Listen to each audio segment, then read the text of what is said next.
एक समय महर्षि श्रीदेव व्यास जी से हस्तिनापुर पधारे। उनका आगमन सुन महाराज धृतराष्ट्र उनको आदर सहित राजमहल में ले गया। स्वर्ण सिंहासन पर विराजमान कर चरणों तक ले उनका पूजन किया। श्री व्यास जी से माता कुंती और गांधारी ने हाथ जोड़कर प्रश्न किया, हे महामुनि, आप त्रिकालदर्शी हैं, अतः आपसे हमारी प्रार्थना है कि आप हमको कोई ऐसा सरल व्रत और पूजन बताइए जिससे हमारा राज लक्ष्मी सुख संपत्ति पुत्रादि परिवार सुखी रहे। इतना सुन श्री वेद व्यास जी कहने लगे, हम एक ऐसा व्रत का पूजन और वरण करता हूँ जिससे ज़्यादा लक्ष्मी जी का निवास होकर सुख समृद्धि की वृद्धि होती है। यह श्री महालक्ष्मी जी का व्रत है जिसे प्रति वर्ष आश्विन कृष्ण अष्टमी को विधिवत किया जाता है। हे महामुनि, इस व्रत की विधि हमें विस्तार पूर्वक बताने की कृपा करें। तब व्यास जी बोले, हे देवी, यह व्रत भाद्रपद शुक्ल अष्टमी से आरंभ किया जाता है। इस दिन स्नान करके 16 सूत के धागों का डोरा बनाए, उसमें 16 गांठ लगाए, हल्दी से पीला करे, प्रतिदिन 16 दूब 16 गेहूँ डोरे को चढ़ाए। आश्विन कृष्णा अष्टमी के दिन उपवास रख कर मिट्टी के हाथी पर श्री महालक्ष्मी जी की प्रतिमा स्थापित करे, विधिवत पूर्वक पूजन करे। इस प्रकार श्रद्धा भक्ति सहित महालक्ष्मी जी का व्रत पूजन करने से आप लोगों की राज लक्ष्मी में सदा अभिवृद्धि होती रहेगी। इस प्रकार व्रत का विधान बताकर श्री वेद व्यास जी अपने आश्रम को प्रस्थान कर गया। इधर समय अनुसार भाद्रपद शुक्ला अष्टमी से गांधारी और कुंती अपने अपने महलों में नगर की स्त्रियों सहित व्रत का आरंभ करने लगी। इस प्रकार 15 दिन बीत गया। 16वें दिन आश्विन कृष्णा अष्टमी के दिन गांधारी ने नगर की सभी प्रतिष्ठित महिलाओं को पूजन के लिए अपने महल में बुलवा लिया। माता कुंती के यह कोई भी महिला पूजन के लिए नहीं आई। साथ ही माता कुंती को भी गांधारी ने नहीं बुलाया। ऐसे करने से माता कुंती ने अपना बड़ा अपमान समझा। उन्होंने पूजा की कोई तैयारी नहीं की और उदास होकर बैठ गई। जब पांचों पांडवों युधिष्ठिर, अर्जुन, भीम, नकुल और सहदेव महल में आए तो कुंती को उदास देखकर पूछा, हे माता, आप इस प्रकार उदास क्यों है? आपने पूजन की तैयारी क्यों नहीं की? तब माता कुंती ने कहा, हे पुत्रा, आज महालक्ष्मी जी के व्रत का उत्साह गांधारी के महल में मनाया जा रहा है। उन्होंने नगर की समस्त महिलाओं को बुला लिया और उसके 10 पुत्र ने मिट्टी का एक विशाल हाथी बनाया, जिस कारण सभी महिलाएं उस बड़े हाथी का पूजन करने के लिए गांधारी के यहाँ चली गई, लेकिन मेरे यहाँ नहीं आई।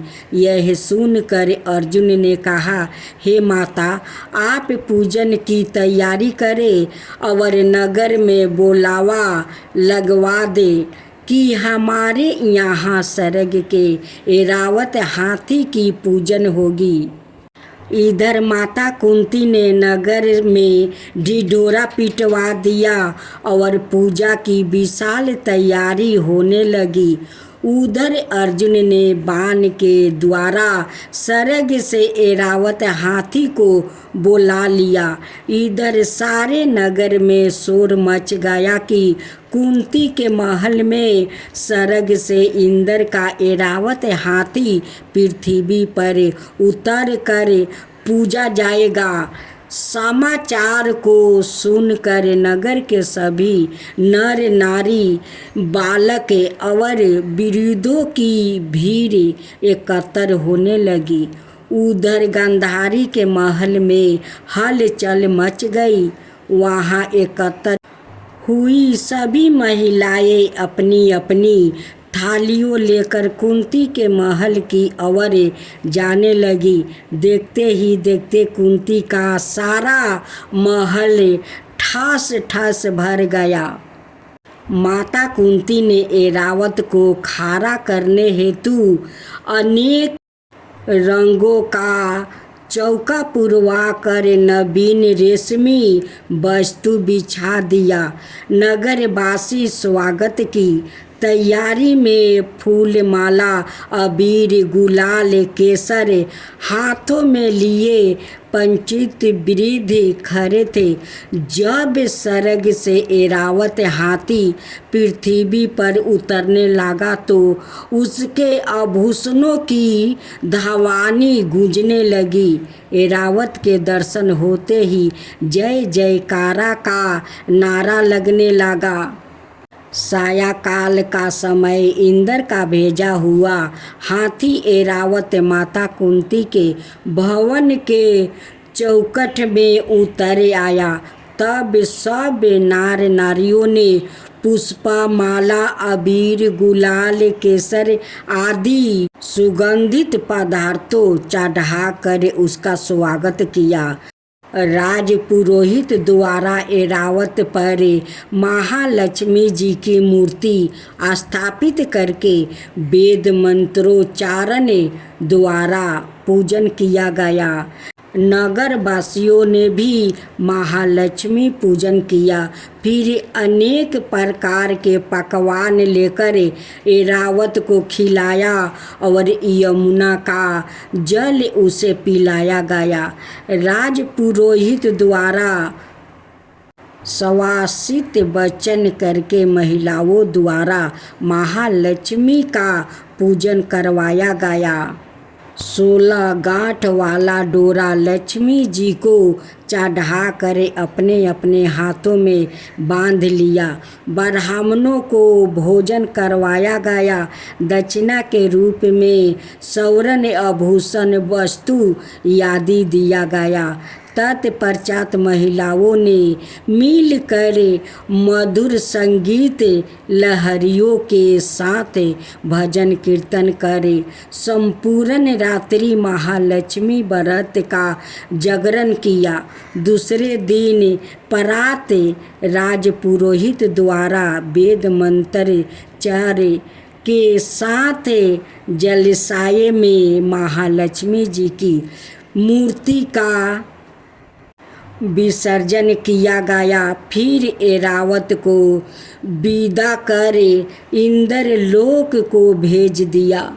इस प्रकार जो स्त्री श्री लक्ष्मी जी का विधि पूर्वक व्रत और पूजन करती है उनके घर धन धनाय से पूर्ण रहते हैं और उनके घर में महालक्ष्मी जी सदा निवास करती है।